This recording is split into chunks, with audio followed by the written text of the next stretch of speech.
Also, for these people inside the train, if they're using the outside as their frame of reference, these buildings and the sky and the light posts and everything, they would say, oh, I can detect my motion. I can tell that I am moving because it's the outside of the train, those objects that I'm using as my frame of reference.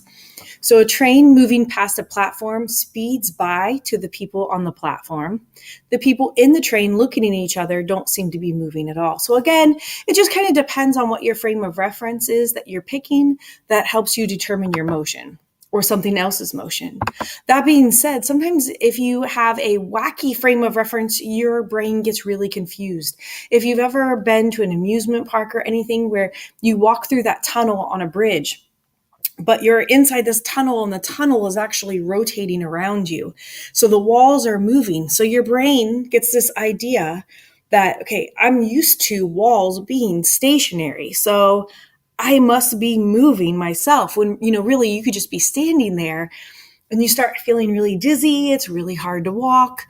So wacky frame of references can really mess you up. There's also a room sometimes that you can go into at amusement parks where everything is slanted a little bit. Like when you look at the room, everything looks normal, but they've actually slanted the walls and the floors, and it makes everything just seem really off, so much so that it's really difficult to walk.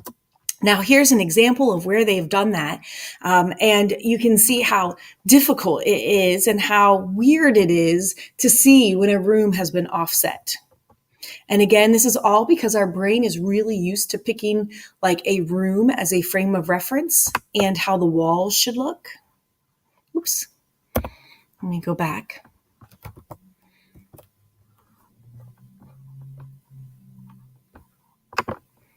Let's see. I want to play this video.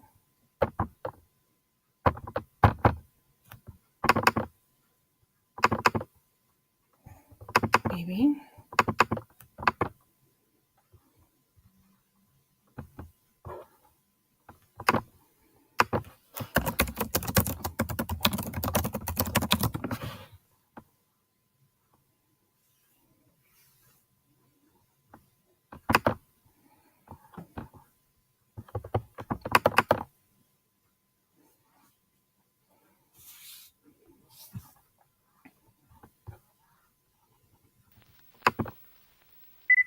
Behind that glowing hallway is a really cool art exhibit. But don't take my word for it. This exhibit was totally cool. And Michael Landy has a PhD. I'm a professor of psychology and neuroscience at NYU.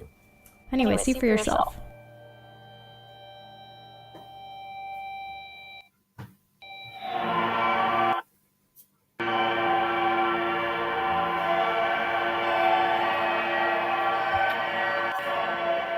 What's interesting to me about this piece as a perceptual scientist is that it demonstrates things that I find fascinating about perception.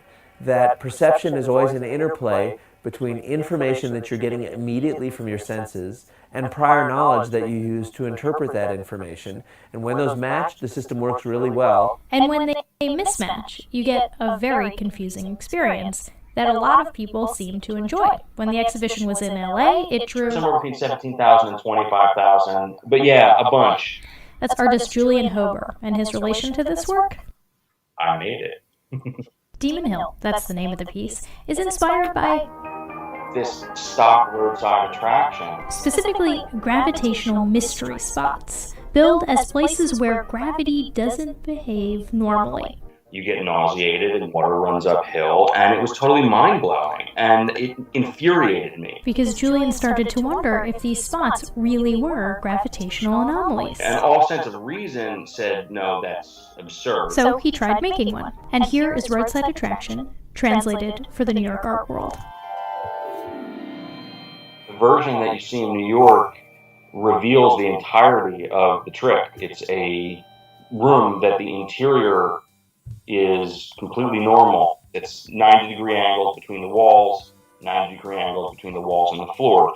And then that room is tipped so that it's basically setting on one point. It's a compound angle of about 20 degrees one way and 9 degrees the other way.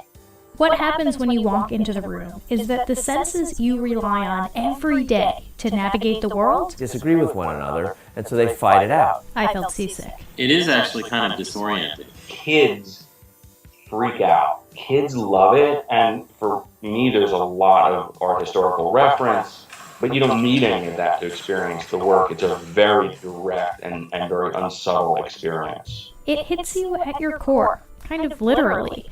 Your vestibular system, your inner ear, is telling you that gravity is one way. It's the prior knowledge interacting with sensory information from the room that messes you up. And prior knowledge has a reputation for doing this. We found that in our own experiments. If you give somebody a collection of lines and they're judging their orientation, you'll fall back on nature.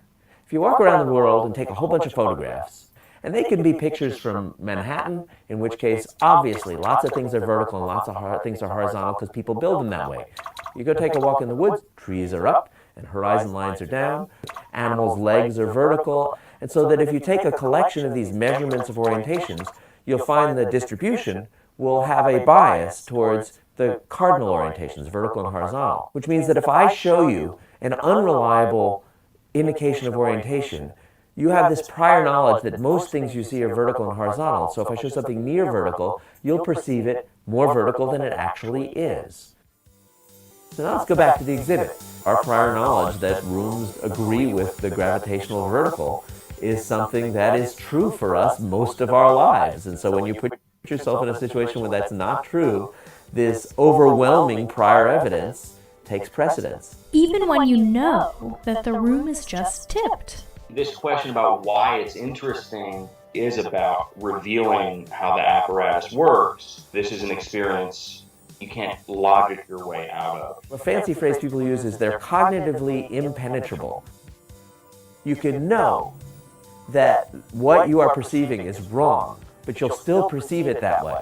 You can call it a trick or you can call it an illusion, but it's completely transparent. It's not a trick. It's that depending on the context you're in, your entire experience of the world can be altered, not through fact or fiction, but position. That is, our experience of the world depends not on what is true, but on what we perceive to be true.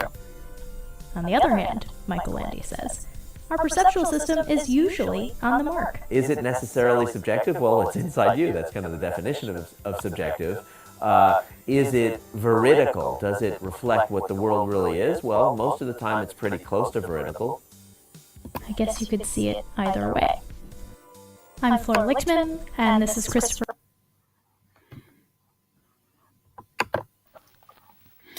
So Behind that glow.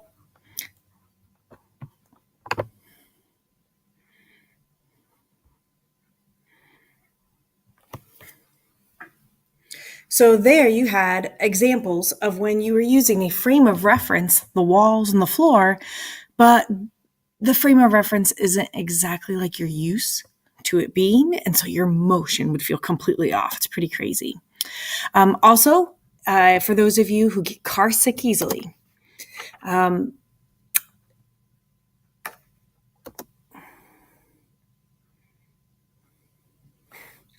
For those of you who get car sick easy, a lot of times that's just because your brain is getting two sets of information, and they don't agree with one another. You have information from your eyes and then information from your inner ear. And some people are more sensitive to that. And so you get car sick as you watch things whiz by. And, they always say, if you get car sick, look at something very far in the distance to try to stay focused on that.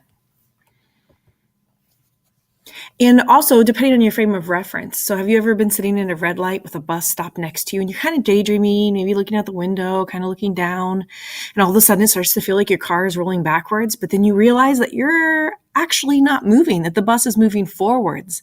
If you have not seen that, if you've not felt that, you'll definitely feel that eventually when you become a driver. It occasionally happens. I think you maybe are a little bit more sensitive to that in that case. So again, you can see here when the bus saw, when your brain or your eyes sent information to your brain, saw the bus moving forward, it had already decided that the bus wasn't moving. So your brain